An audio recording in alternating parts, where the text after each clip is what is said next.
इस पर मजीद बात करते हैं सीनियर तजियाकार शायद मेतला साहब ने हमें ज्वाइन किया है।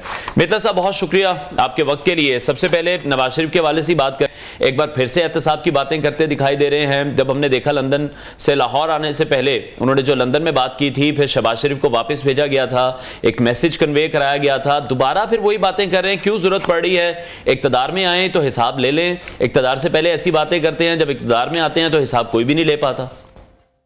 बहुत शुक्रिया खाबर और Zaryab, thank you so much. अच्छा देखिए, इस पे काफ़ी दिनों से बात हो रही है कि शायद नवाज शरीफ साहब वापस पलट रहे हैं और अपने बयानिया जो उन्होंने पहले 21 अक्टूबर को उन्होंने स्पीच की थी बनारे पाकिस्तान और कहा था कि मैं सबको माफ करता हूं और एक मुदब्बिर के तौर पर उभरे थे। नो डाउट कि नवाज शरीफ साहब बड़े सीजन्ड और बहुत ही एक्सपीरियंस पॉलिटिशियन है इस पूरे रीजन के। उनके सेंट्रल एशियन स्टेट्स के जो रूरल एलीट है उनके साथ उनके अच्छे ताल्लुकात हैं। मिडल ईस्टर्न कंट्रीज के जो रॉयल्टी है उनके साथ बहुत अच्छे ताल्लुकात हैं और उनकी रेपुटेशन अदरवाइज भी बहुत अच्छी है रीजन में भी। अदरवाइज भी हमें इंडिया के साथ अब भी कुछ अर्से में आप देखेंगे कि पीस के लिए एफर्ट्स की जाएंगी, इंडिवर्स की जाएंगी, उसमें भी नवाज शरीफ साहब बड़े कलीदी होंगे।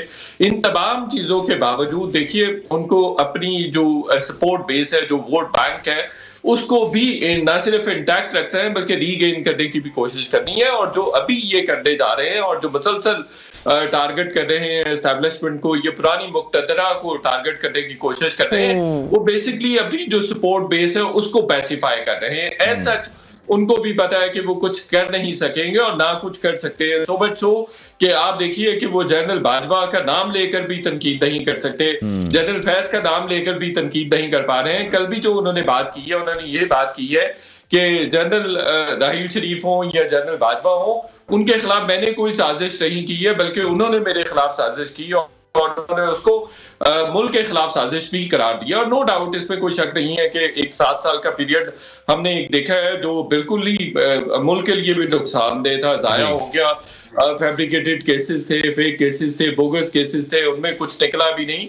उस वक्त भी बहुत सारे जर्नलिस्ट रिपोर्ट कर रहे थे कि इन केसेस पहले कुछ नहीं है। और अभी भी अब आपने जब देखा है कि इस्लामाबाद हाई कोर्ट में तमाम प्रोसिक्यूशन वहां पे नैब की मौजूद थी, तो किस तरह से मतलब तिनकों की तरह उठते चले गए नवाज शरीफ के खिलाफ जितने भी केसेस थे। मेतला साहब, तिनकों की तरह उड़ जाते हैं केसेस, ये तिनकों की तरह उड़ाए जाते हैं केसेस, क्योंकि हम ये देखते हैं कि हर किसी ना किसी दौर में किसी ना किसी सियासी मुखालिफ के खिलाफ केसेस बनते भी हैं, केसेस खत्म भी होते हैं।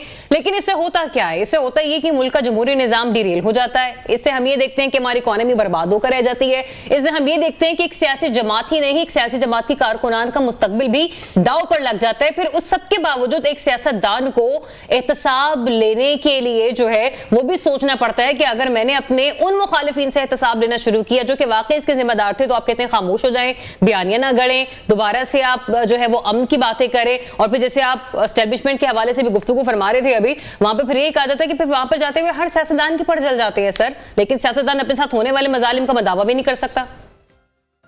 देखिए हमारा बड़ा फर्जाइल सिस्टम है, हमें किसी न किसी तरह से समहाउ डेमोक्रेसी को लेके चलना। आपने बिल्कुल सही कहा कि वो तो अपने दुखों का दावा भी नहीं कर सकता। अब शरीफ फैमिली की एग्जांपल ले लीजिए, या अभी भी आप देखिए कि जो इमरान खान साहब के केसेस हैं, देखिए उनमें से बहुत सारे केसेस, 3-4 केसेस ऐसे हैं जो मैं समझता हूं कि उनको इंडाइट होना चाहिए था, लेकिन उनपे कोई 70-80 के करीब FIRs हैं।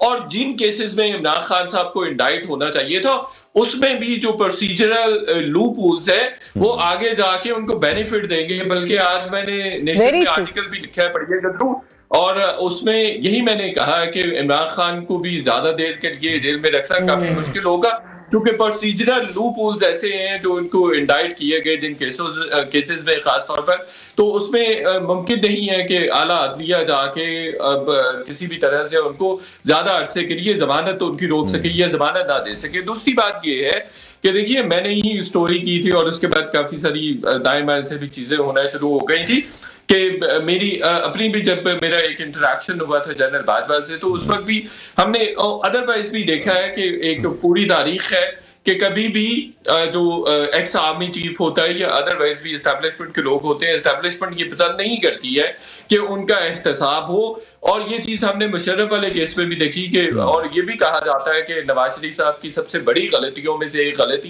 ये भी थी कि उन्होंने जनरल मुशर्रफ के खिलाफ मुकदमा गद्दारी का चला दिया था। और फिर उसके बाद हमने देखा था कि 2014 वाला धरना भी उनके मतलब साहब अफसोस के साथ कि सियासतदानों की ये गलतियां नहीं गुनाहे कबीरा शुमार होते हैं।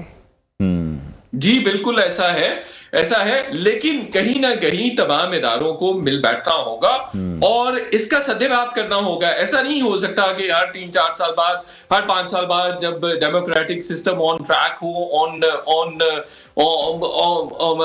ऑन ट्रैजेक्टरी हो और आप उसको स्कटर कर दे, आप उसको डीरेल कर दे, इसलिए कि अगर कोई जो पॉलिटिशियन है वो ज्यादा पॉपुलर हो रहा है या वो डिलीवर कर रहा है या डिलीवर करने की कोशिश कर रहा है, तो ये बड़ा अनफॉर्चुनेट है। जो भी हुआ माजी में वो बड़ा गलत हुआ। अब नवाज शरीफ साहब के लिए भी ये जरूरी है कि इस बात को समझे। वो सिर्फ, मुझे आइडिया सबको है कि वो सिर्फ अपनी सपोर्ट बेस को अट्रैक्ट करने की कोशिश कर रहे हैं कि नहीं जी मैं अभी भी एस्टैब्लिशमेंट के खिलाफ हूं, अभी भी एहतसाब लेने की मैं बात कर रहा हूं, अभी भी जो मेरा पुराना बयानिया उस पर मैं वैसे के वैसे झुककर तू खड़ा हुआ हूं। लेकिन उनको पता है ना वो कुछ कर सकते हैं और ना कुछ कर सकेंगे। लेकिन हम देख रहे हैं कि day by day Nawaz Sharif को, आपको इस पर बात नहीं करनी है, day by day Nawaz Sharif को रिलीफ भी मिल रहा है, लेकिन कंफ्यूजन तो अभी भी बरकरार है कि इलेक्शन वो लड़ सकते हैं या नहीं लड़ सकते हैं। सुप्रीम कोर्ट ने भी अभी इस हवाले से फैसला करना है। 62(1)(f) में जो नाअहली की मुद्दत है वो कितनी होगी। तो आपको क्या लगता है कि पार्लियामेंट ने जो नाअहली की मुद्दत को 5 साल किया था, क्या उसे ही तस्लीम कर लिया जाएगा? क्योंकि 62(1)(f) को जब देखते हैं तो तशरीह तो उसमें मौजूद नहीं थी कि नाअहली की मुद्दत कितनी होगी। अच्छा देखिए, उसमें 2018 में सुप्रीम कोर्ट का ये एक फैसला led by Saqib Nisar bench, उसमें उन्होंने मेंशन किया था कि जो 62(1)(f) है, इसके तहत जो नाअहली होगी वो फॉर लाइफ टाइम होगी। और फिर उन्होंने जस्टिस उमर अता बंदयाल ही उस फैसले के ऑथर थे 2018 में। फिर अभी जाके रिसेंटली उन्होंने फैसल वापडा के केस में ये कहा था कि लाइफ टाइम डिस्क्वालिफिकेशन ये जुल्म है किसी भी सियासतदान के साथ। और अदरवाइज भी सुप्रीम कोर्ट ने अपना रिसेंटली अपना माइंड दे दिया, उन्होंने डिस्प्ले कर दिया ऐसे कि जस्टिस अजहर मनल्ला ने भी कह दिया कि ये जो 62(1)(f) है ये नवाज शरीफ साहब की पार्लियामेंट ने जब लॉ बना दिया, कानून बना दिया, उसके बाद खत्म हो गई है। इसी तरह से जस्टिस काजी फाइज ईसा ने भी अपना माइंड उन्होंने रख दिया सबके सामने। उन्होंने भी ये कहा है कि लाइफ टाइम डिस्क्वालिफिकेशन कोई डिस्क्वालिफिकेशन नहीं होती और ये किसी भी मेरिट पे पूरा नहीं उतरती। संगीन किस्म के केसेस में भी, संगीन किस्म के जराइम में भी 5 साल के लिए डिस्क्वालीफाई किया जाता है। फिर जो पार्लियामेंट की जानिब से जो डिस्क्वालिफिकेशन को बदला गया था 5 साल के साथ, वो इलेक्शन एक्ट 2017 का क्लॉज आर्टिकल 232 है और उसका भी हवाला जस्टिस अतर मनल्ला ने दिया था कि उसके बाद तो अब बिल्कुल ही खत्म हो जाती है।